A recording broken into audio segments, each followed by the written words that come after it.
कल रात से शुरू हुई बारिश रुकने का नाम ही नहीं ले रही थी। दोपहर होने को आई, अभी भी रुक रुक कर बारिश हो रही थी। ठंड अपने पूरे जोर पर थी और बारिश ने तो उसे और भी ज़्यादा सर्द बना दिया था। मीना जी सुबह से बारिश बंद होने का इंतज़ार कर रही थी। आज उन्हें अपनी बेटी के बेटे मोहित के बर्थडे में जाना था।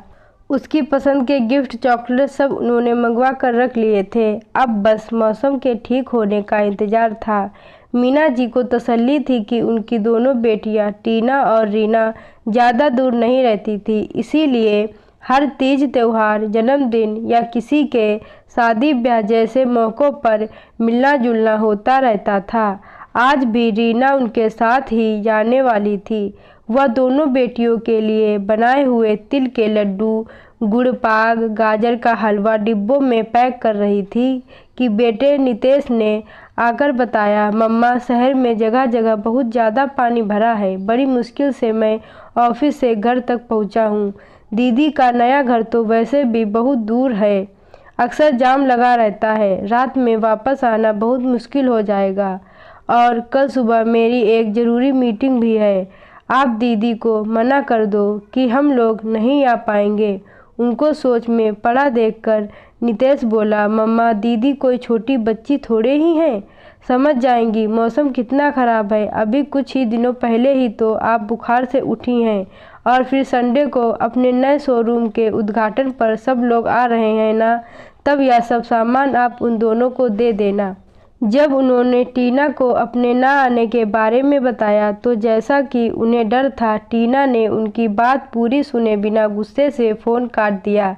उन्हें बहुत बुरा लगा। बच्चे आजकल माँ बाप की मजबूरी भी नहीं समझते हैं। वह नितेश को चाय देकर अपने कमरे में आकर लेट गई। सामने की दीवार पर बच्चों की अपने पापा के संग हंसती हुई फ़ोटो देखकर वह अतीत की यादों में खो गई। टीना शुरू से ही अपने पापा की लाडली थी, अपनी हर बात मनवा कर ही मानती थी। उससे 2 साल छोटी रीना शुरू से शांत और समझदार बच्ची थी। कभी जिद करती भी थी तो समझाने पर मान जाती थी।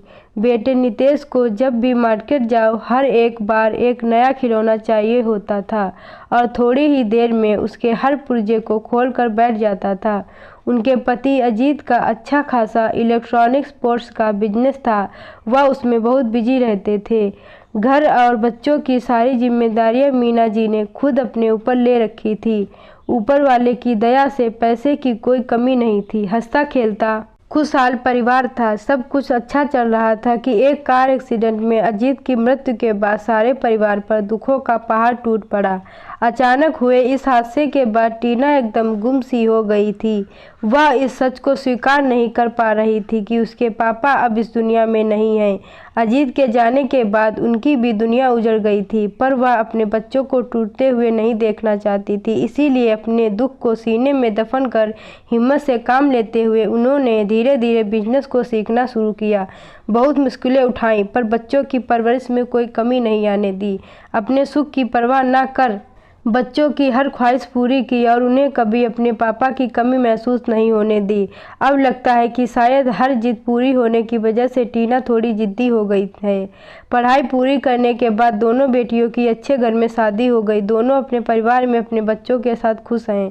बेटे नितेश ने पढ़ाई करने के बाद बिजनेस को संभालना शुरू कर दिया है, तो वह अब थोड़ा निश्चिंत हो गई है। अब बस एक अच्छी लड़की मिल जाए जो नितेश का भी घर बस जाए। उन्होंने एक बार फिर टीना को फ़ोन लगाया तो उनके दामाद समर ने फ़ोन उठाया। आपको तो पता है मम्मा, आपकी बेटी कितनी जिद्दी है। अभी उसका मूड ख़राब है, बाद में आपकी बात करवा दूंगा। आप मोहित से बात कर लो।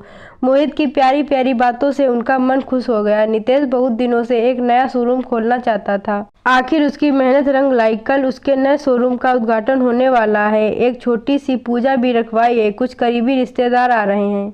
रीना शाम को अपने बच्चों के साथ आने वाली है। टीना ने आने से मना कर दिया कि बच्चों के टेस्ट चल रहे हैं, वह नहीं आ पाएगी। नितेश उनके पास आकर बोला, मम्मा आज जीजू को फ़ोन करके बोलो ना, थोड़ी देर के लिए आ जाए। संडे को तो बच्चों की छुट्टी होती है। नितेश को तो उन्होंने बातें बनाकर समझा दिया कि आजकल छोटे छोटे बच्चों पर भी पढ़ाई का बहुत ज़्यादा दबाव होता है। हो सकता है सोमवार को कोई ज़रूरी टेस्ट हो, पर वह जानती है कि उसकी बेटी जिद्दी है। उस दिन बर्थडे में न आने का बदला ले रही है। सोचकर दुखी भी हो रहा था कि कोई भाई के लिए इतना बड़ा दिन है और बहन इतने पास रहकर भी मौजूद ना हो। सुबह उठकर सभी शोरूम के उद्घाटन पर जाने के लिए तैयार हो रहे थे कि तभी टीना और समर अपने दोनों बच्चों मोहित और रूही के साथ आ गई। टीना उनके गले लगकर बोली, सॉरी मम्मा, मुझे माफ़ कर देना, मैंने आपका बहुत दिल दुखाया है। थोड़ा रुक कर वह बोली, कल सुबह रूही बोल कर गई थी कि मुझे लंच में पूरी छोले खाने हैं। मैं बनाने जा रही थी कि गर्म तेल गिरने से मेरा हाथ जल गया।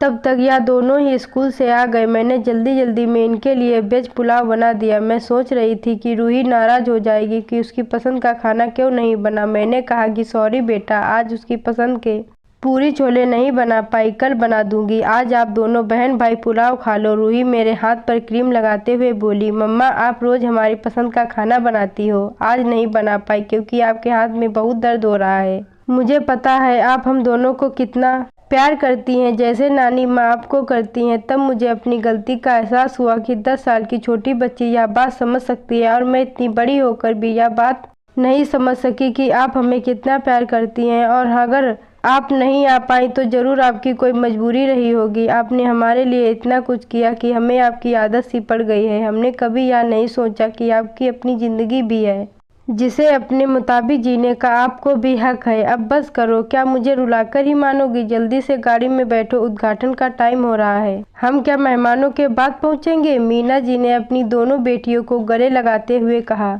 आप लोगों को यह कहानी अच्छी लगी हो तो वीडियो को लाइक करें और चैनल को सब्सक्राइब करना ना भूलें।